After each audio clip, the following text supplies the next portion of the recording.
जय हिंद फ्रेंड्स। एक आदमी था चाइना में, उसके पास एक बड़ा जबरदस्त घोड़ा था। हम किसी भी घटना पर तुरंत निर्णय ले लेते हैं। आपको भगवान के निर्णय के बारे में क्या पता सर? मुझे कभी नहीं पता था मैं इलाहाबाद यूनिवर्सिटी में पढ़ूंगा, मुझे कभी नहीं पता ही नहीं था सर, लेकिन मैं रिस्क लेता रहा क्योंकि पिताजी कहते थे कि बेटा हम तो मध्यम वर्ग के लोग हैं, हमारे पास खोने को कुछ नहीं है। ये हमारे पिताजी हमसे हमेशा कहते थे कि हम तो बेटा मध्यम वर्ग के लोग हैं, हम कौन सा मुगल खानदान के लोग हैं। तो तुम ये कभी मत सोचना कि तुम हारोगे तो बेइज्जती हो जाएगी। तुम अकबर के बेटे थोड़े हो, तुम तो एक डाकखाना के बाबू के बेटे हो। तो तुम्हारे हारने से तुम्हारी बेइज्जती तो कभी होगी ही नहीं। तारीफ कुछ लोग जरूर करेंगे कि फलाने का लड़का लड़ाई किया। आपको क्या डरने की जरूरत है सर? आप क्यों सोचते हैं मेरी बेइज्जती होने दो सर, कि लोग मेरे ऊपर हंसेंगे। लोग सिर्फ मुर्दे पर नहीं हंसते, जो जिंदा है उस पर तो लोग हंसेंगे ही सर। अगर लोग आपके ऊपर हंस रहे हैं इसका मतलब आप जिंदा हैं। अगर लोग आपको पीठ पीछे गाली दे रहे हैं इसका मतलब आपने चमकना शुरू कर दिया है। अगर लोग आपकी आलोचना कर रहे हैं तो आप कहीं बहुत आगे बढ़ रहे हैं सर। ये सब दिशा सूचक यंत्र हैं। गाली, आलोचना पर हमारे मिडिल क्लास के पेरेंट्स हमको बहुत डराते हैं। बहुत पेरेंट्स को बेटा बेइज्जती मत कराना। बे तुगलक वंश के हो, बेइज्जती मत कराना। कि मौर्य वंश के हो, अंबेडकर की बेइज्जती हुई, उन्होंने मजा लिया, भगवान बन गए। गांधी की बेइज्जती हुई, उन्होंने मजा लिया, भगवान बन गए। चाणक्य की बेइज्जती हुई, मजा लिया, भगवान बन गए। बेइज्जती तो बहुत जरूरी चीज है सर जीवन में। वो ऑक्सीजन पैदा करती है, ऑक्सीजन, जज्बा, टेम्परामेंट। बेइज्जती बहुत जरूरी है सर। तो मैं वो कहानी सुना रहा था कि कैसे जो व्यक्ति जागृत होता है उसका मुसीबत कुछ नहीं कर पाती।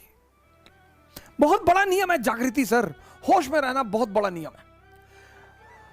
तो चीन में एक आदमी था किसी गांव में, उसके पास एक बड़ा नायाब घोड़ा था, बहुत नायाब, मतलब हवा से ज्यादा स्पीड थी घोड़े की। तो उस देश के राजा ने उस आदमी को बुलाया, कहा तुम अपना घोड़ा मुझे दे दो, तुमको मैं मुंह मांगी कीमत दूंगा। उस आदमी ने कहा कि सरकार घोड़ा तो ना बेचेंगे।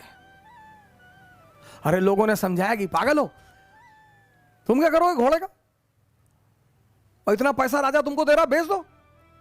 अरे उसने कहा यार तुम लोग क्यों मेरे पीछे पड़े हो, जाओ अपना काम करो, हम नहीं फायदा ले रहे ना, जाओ।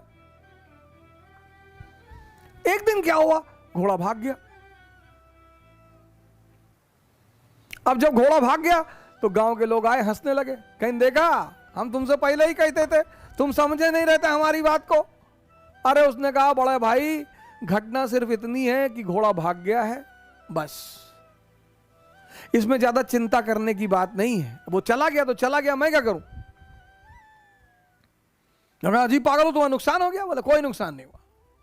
10-15 दिन बीता, एक दिन घोड़ा वापस आ गया और अपने साथ 20 घोड़े और लाया अपनी तरह के।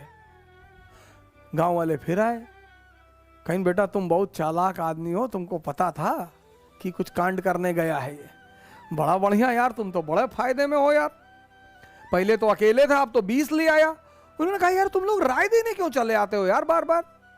अरे घोड़ा चला गया था, आ गया अपने साथ 20 घोड़ा और ले आया, घटना बस इतनी है, इसमें बहुत ज्यादा खुशी होने की कोई बात नहीं है। पड़ोसी राज्य ने उस राज्य पर हमला कर दिया। अब वो जो 9 घोड़े आए थे उसमें से एक घोड़े को इस किसान का बेटा ट्रेन कर रहा था, घोड़े से गिरा, उसका दोनों पैर टूट गया। गांव वाले फिर आए कि बड़ा बुरा हुआ यार, बताओ तुम्हारे लड़के का दोनों पैर ही टूट गया। बोले यार तुम लोग शांत नहीं रह सकते हो, अपना निर्णय अपने पास नहीं रख सकते हो।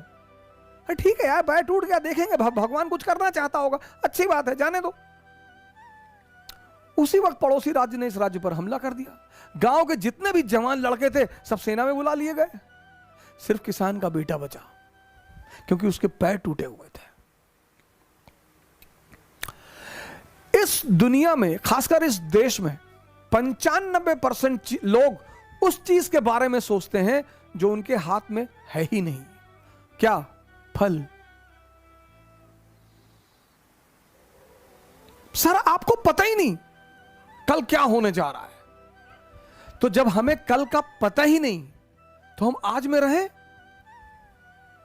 और जितने लोगों ने अपने आज को सुधारना शुरू किया उनका कल बेहतरीन हो गया, क्योंकि जो कल के बारे में सोचते हैं वो आज कुछ कर ही नहीं पाएंगे, और जो पास्ट के बारे में सोचते हैं वो कुछ कर ही नहीं। दो लोग निष्क्रिय हैं।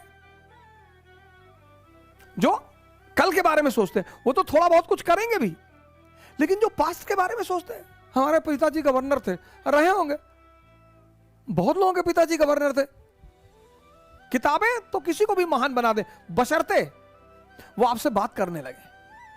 किताबें जल्दी किसी से बात नहीं करती सर, पढ़ते बहुत लोग हैं, बात वो दुनिया में बहुत कम लोगों से करती हैं। बोलती हैं किताबें सर, और एक बार किताबें आपसे बात करने लगी, कंडीशन क्या है? किताब आपसे बात करेगी, मन शांत हो जाए। जैसे आप किताब पढ़ रहे हैं और आपका पीछे का मन बड़बड़ा रहा है, कहीं और बैठा हुआ है, तब वो आपसे वो समझ जाती है कि आप मेरे पास है ही नहीं, आप तो कहीं और बैठे हैं। इतनी सेंसिटिव होती हैं किताबें। इसीलिए भारत देश में हम जब किताब से पैर लग जाता है तो हम उसे उठाकर अपने मत्थे पे लगाते हैं। इसका भी मजाक उड़ाया गया, इसका भी मजाक उड़ाया गया। यार तुम लोग तो किताब उठा के सर से लगाते हो। बिल्कुल सर, जिससे किताबें बात करने लगे, और एक ही शर्त है किताबों की बात करने का, अगर आपका मन शांत है और आप सिर्फ उन्हीं से बात कर रहे हैं, तब वो आपको जवाब देंगी पलटकर। और अगर आपका मन शांत नहीं है, आप पढ़ते रहिए जितना आपको पढ़ना है, एक लाइन। कई बार मेरे पास स्टूडेंट आए, एनसीईआरटी को 4 बार पढ़ के रंग चुके हैं, नीले रंग से, पीले रंग से, लाल रंग से रंग चुके हैं, लेकिन पता कुछ भी नहीं। लेकिन हमारी जो शिक्षा पद्धति थी, कहानी कहानी